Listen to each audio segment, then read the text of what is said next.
2016 അധികാരം നഷ്ടപ്പെട്ട് എന്നാൽ 10 കൊല്ലത്തിനപ്പുറം അധികാരം തിരിച്ചുപിടിക്കാൻ ഉറപ്പുള്ള സാധ്യത ഏറ്റവും കൂടുതലുള്ള രണ്ട് സംസ്ഥാനങ്ങൾ കോൺഗ്രസിനെ സംബന്ധിച്ചിടത്തോളം ആസാമും കേരളവുമാണ്.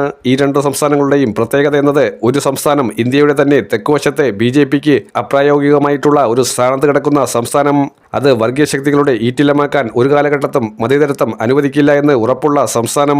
അവിടെ ദൗർഭാഗ്യവശാൽ കഴിഞ്ഞ 10 കൊല്ലമായി കമ്മ്യൂണിസ്റ്റ് വിരോധ ഭരണത്തിന്റെ എല്ലാ വരികളും അനുഭവിച്ചുകൊണ്ടിരിക്കുന്ന സാധാരണ നിലയിലുള്ളവർ അവിടുത്തെ ലോക്കൽ ഇലക്ഷനിലൂടെ UDFനെ അധികാരത്തിലേറ്റുമെന്ന് ഏറെക്കുറെ ഉറപ്പിച്ചിരിക്കുന്നു.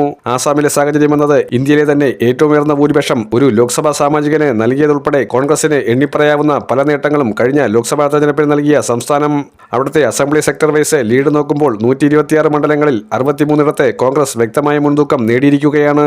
ഇതുതന്നെയാണ് 2026 ഈ രണ്ടിടത്തും കോൺഗ്രസ് അധികാരത്തിൽ വരുമെന്ന് അരക്കിട്ടുറപ്പിക്കാൻ കാരണം.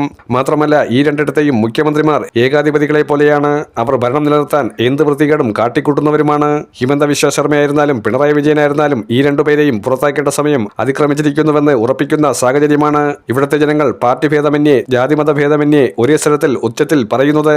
അവിസ്മരണീയമായ ഒരു മാറ്റമാണ് ഇപ്പോൾ കണ്ടുകൊണ്ടിരിക്കുന്നത്. ആസാമിൽ വർഗീയ വിഷം തുപ്പുന്ന ഹിമന്തിന് ന്യൂനപക്ഷങ്ങളായ മുസ്ലിങ്ങളെയും മറ്റ് അഹിന്ദുക്കളായിട്ടുള്ള വിഭാഗക്കാരെയും കണ്ടുകൂടാ. അവർക്ക് പൗരത്വം പോലും നൽകരുത് എന്ന് ശഠിക്കുന്ന ഒരു വ്യക്തി.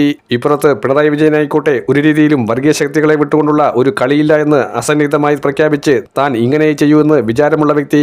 രണ്ടിടത്തും ACCക്ക് നിർണായക നീക്കങ്ങൾ നടത്താൻ കഴിയും. അതുകൊണ്ടാണ് യുദ്ധകാലാടിസ്ഥാനത്തിൽ മുന്നോട്ട് പോകുന്നത്. സൈന്യം എങ്ങനെയാണോ ഒരു വലിയ ദുർഘടം പിടിച്ച മേഖലയിൽ പ്രവർത്തിക്കുന്നത് അതുപോലെ ഇലക്ഷന് വേണ്ടി ഒരു ഓപ്പറേഷൻ തന്നെ നടത്തിക്കൊണ്ടിരിക്കുകയാണ്.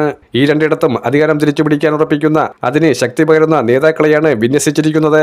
അതിന് വലിയ കയ്യടിയും പ്രശംസയും അതുകൊണ്ടാണ് ലഭിക്കുന്നത്.